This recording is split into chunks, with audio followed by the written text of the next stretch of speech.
This is the 1-1D lesson. We're going to look at number 9. 8 and 9 state, simplify each expression without using algebra tiles. And then it asks us to use that value to evaluate. We're not going to evaluate on this one, so we're going to just focus on part A.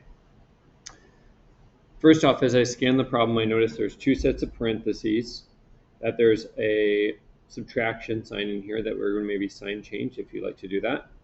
With parentheses, we oftentimes think of distributive property if we glance at number 8, but the difference between 8 and 9, a key difference, is there's a number that's attached to the parentheses that's being multiplied that will be distributed. Since there aren't values or numbers in front, it means that as we rewrite the problem to do our sign change, that actually these parentheses are useless. They're just kind of there to group things or confuse us, but there's nothing that's actually being distributed.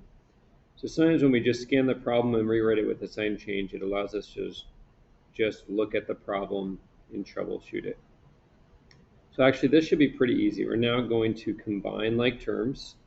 You don't have to mark like terms, but I sometimes like to do that. So I'm going to add 2 and 4 to have a total of 6 x's plus, and I'm going to mark these somehow. You could highlight them. Doesn't matter what your marking system is, or don't do it if you feel like you've got it without. And negative 3 plus 7 is 4. So that is my simplified expression, combining like terms, simplifying, and adding them up. And this one did not have distributive property. We're going to look at a couple more. Like I said, we skipped on this one, B and C. Down here, we do have distributive property. There are 4 problems, 10, 11, 12, 13, and you're going to pick 2. I would say that these 2 are on the easier side, and these 2 are medium. I would also recommend that you pick a problem that's at your level, but you maybe also stretch yourself a bit. So maybe you try one easy and one medium. So right now you're going to pause the video. You only need to pick 2. So 2 of the 4. You're going to show work. That's really important. And after you unpause the video, I'll show you the answers so you can check how you did. All right, so you picked 2 in the answer to 10. Again, make sure you have work. I'm not going to include the work here. I just have the answers is 14x plus 30.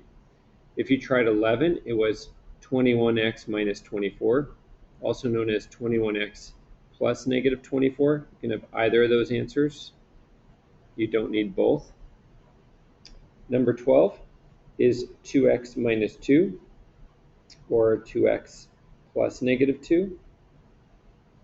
And number 13, the trickiest of the bunch, was negative 9x plus 38. Again, make sure you have work for those.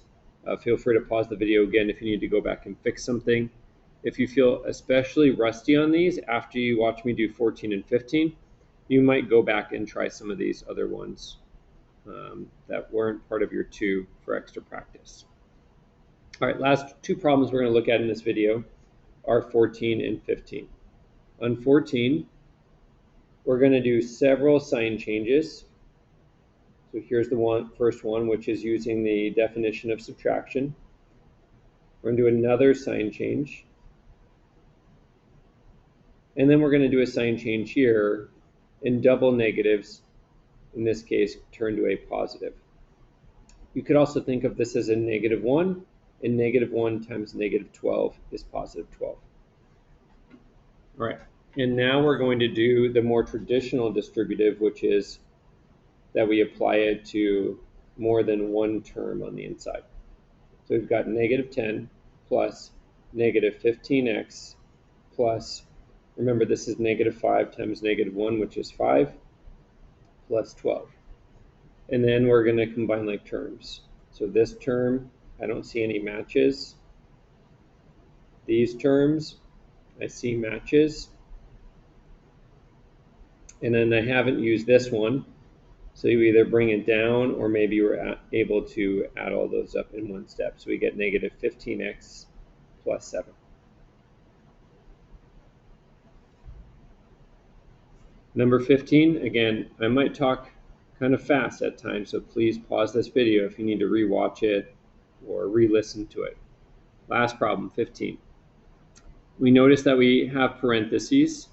If you recall from the beginning of this video, we talked about how sometimes there are numbers in front of parentheses. Doesn't really do anything. But you have to remember that this has a 1, which normally wouldn't do much, but there's a minus sign. So that means that when I sign change this, I'm actually distributing a negative 1, which is going to make a difference. Also, notice that I'm not going to combine 9 and negative 1 because of order of operations. I need to start with multiplication, and then I'll do my add subtract. So I'm distributing the negative 1. In fact, some people like to circle it to show that they're distributing that. Again, I'm going to write the 9. Don't get lazy and not put that. Negative 1 times 2 is negative 2x. Negative 1 times 3 is negative 3 plus 7x. And every time I'm writing the 7x. All right, we're at the last step, which is combine like terms. 2 shaded tiles and 7 unshaded. That is a total of 5 unshaded. And then 9 unshaded unit tiles and 3 shaded unit tiles leaves me with 6 unshaded. So 5x plus 6. Remember, it's also important to know when to stop. This is our stopping point. We're not adding 5 and 6 to 11. They're not like terms. These are rods, and these are unit tiles.